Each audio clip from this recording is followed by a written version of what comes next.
Well, hello, friends. Mark Holmes here with my buddy Cowboy Joe Boo. And as always, thank you guys for watching, commenting, and subscribing to the Joe Boo Sports Report.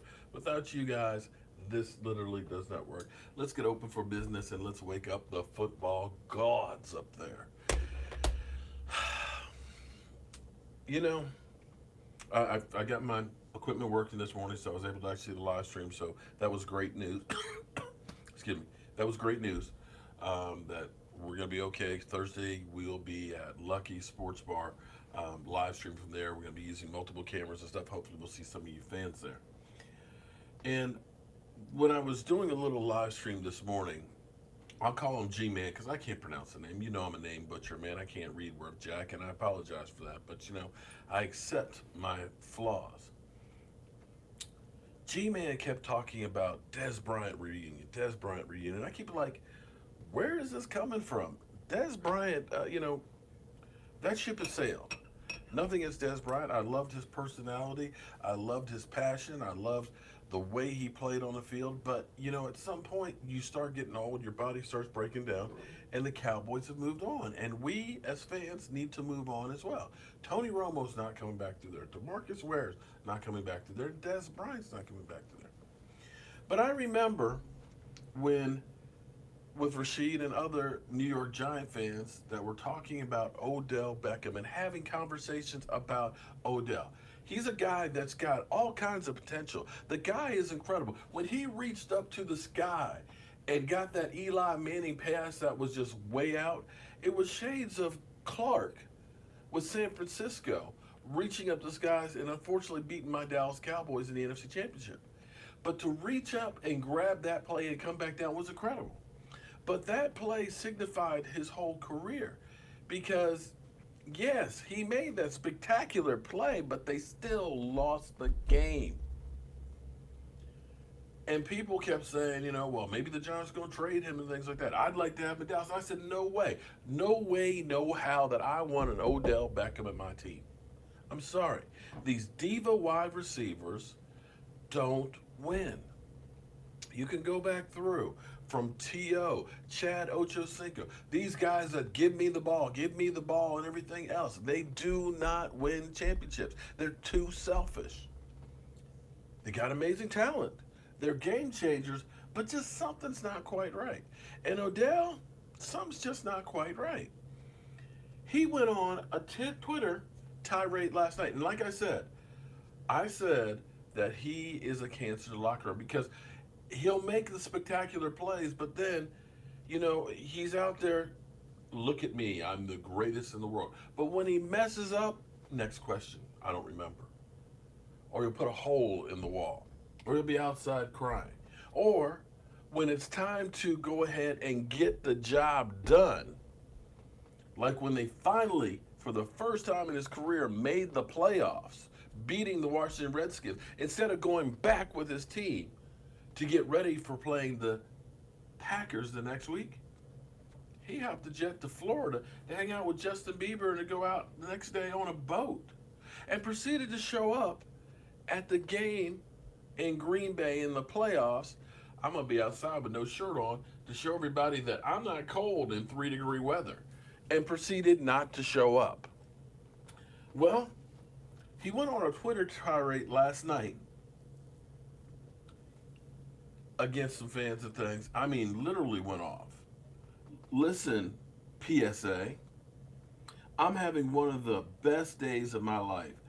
I've gotten some of the greatest news. I'm sorry, I don't have my glasses on. Greatest news. So don't play with me because I'm shooting back. For all the haters out there that want to respond, today is the day, my friend. I gave them everything I had, bro, or Sunday.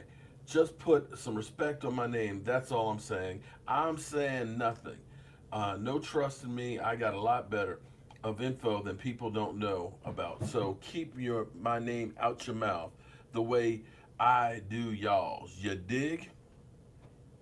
I'm not upset anyway about where I am, where I landed. But out of respect, what they did was crazy and beyond disrespect. I want nothing but the best for New York. But the new chapter It's life. Ask the coach. I begged him to go to each and every one of those games, actually for my teammates, and to be on the sideline for home games. He said no. Anything else, sir? That's to whoever tweeted asking why I didn't travel, why I was hurt, while I was hurt. Next. So I said, I want a guy who's all in because he's one of those polarizing characters that, you look at him and say, that guy's got all kinds of talent, but does he necessarily work hard as everybody else? And just like that playoff game, I'm Odell Beckham, we're in the playoffs. And you would think that this is the first time that I've been in the playoffs. Let me make sure I do everything and stay low key. Low key. And take care of business. I can wait a week or two or maybe a month to go ahead and have some fun. So after going on a Twitter tirade and basically challenging people that today is the day that I'm going to talk some trash, you know what he turns around and does today? The day when the Cleveland Doo-Doo Browns start doing OTAs, he doesn't show up for OTAs. But he swears he's not a cancer. He is not the problem in New York.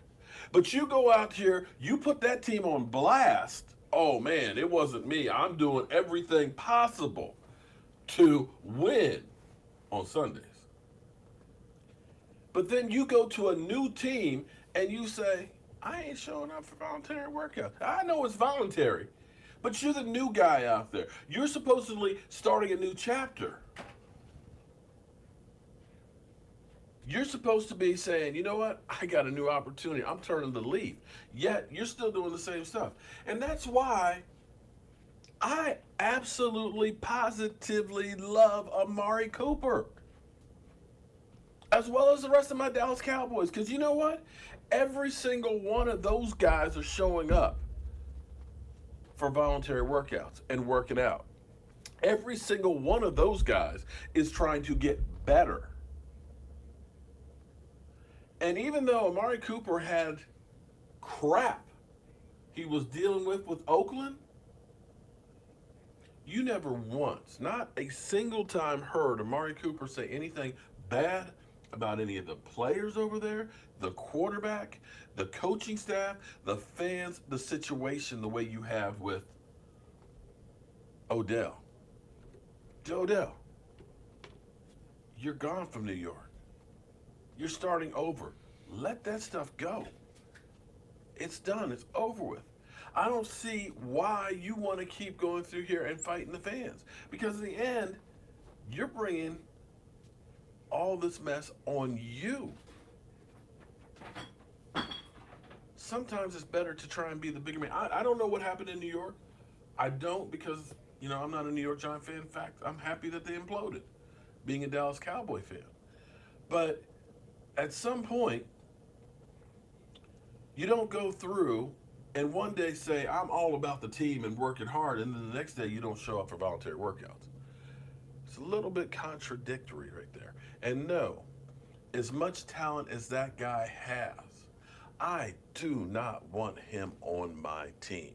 And I can guarantee you that there's a lot of players that are in New York that are like, I'm glad he's gone. Because you can't be kicking the kicking net one week, get your ass kicked, and then the next week, making out with it. Odell, come on, man. It's time to grow up. You got your fresh start. You're in a new place. It's time for you to show everybody how good you really can be. And if you are the teammate that you say you are, then you should be there. Not the showing up. You should be there, be the first one there to show and set the example for everybody else how I'm all in. And I'm going to put one other thing out here. More times than not, when you've had great receivers leave one team and go to another, 1,000-yard guys, they don't reach that 1,000 yards the next year. Just think about that. And if things don't go well in Cleveland At least in New York City, you got New York City. You got Cleveland and Cleveland. You can see that this is a powder keg that's going to be ready to explode. All right, friends, you're up to speed. I'm happy we got Amari Cooper. I'll take him over Odell 10 times over. I'll see you guys soon.